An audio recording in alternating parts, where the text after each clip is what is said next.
one of the key takeaways from that book, Dopamine Nation, that I've incorporated in my own life is that there are certain activities like cold water that create long-lasting arcs of dopamine.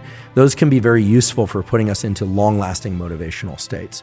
So these are not big peaks and troughs. These are the pain of the cold water followed by this long, long arc of dopamine. Wonderful. It's kind of an antidepressant, positive motivator, natural stimulus.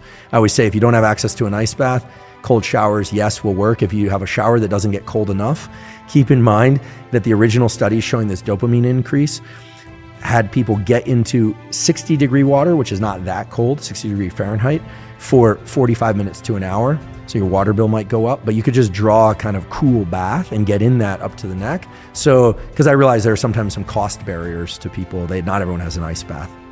No. Dopamine detoxing. Yeah. So dopamine detoxing is something that apparently today my short-term working memory is off. I swear I can't. Well, yerba mate, get that in you. I can't think of any, I'm caffeinated, I can't think of any pharmacologic reason for it, but no excuses. So dopamine detox, I would have thought was not something real. It seemed kind of silly to me, actually. And I'll tell you why it seems silly and why it still seems silly, but why it may have some utility. But then Dr. Anna Lembke told me that it actually can be quite useful to take some time and space away from social media, certainly from any addictive drugs, that's the treatment for addiction, and restore those dopamine levels to baseline.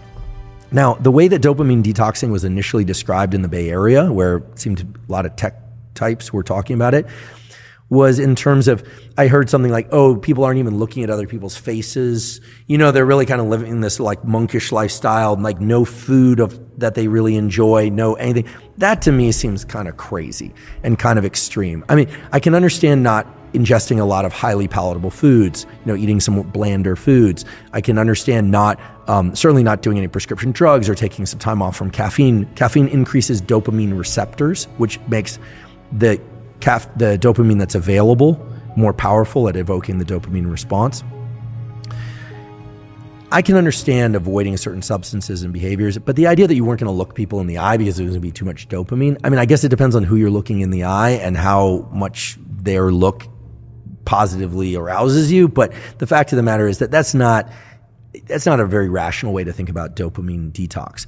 But staying out of high intensity, highly rewarding activities, I think could be useful in terms of reestablishing that dopamine balance. And everything we know from Anna's work is that dopamine, if you drive those dopaminergic states too long, addictive drugs, et cetera, people can do this with sex, food, drugs, gambling, social media, all sorts of things, pornography. What ends up happening is the amount of dopamine that's released over time goes down and down and down and down and pretty much is traversing into the territory of pain. And then people, again, are back to this thing where, they're scrolling internet porn 8, 9, 10 times or hours a day. And then they're wondering why this isn't effective for them anymore, whereas it was before.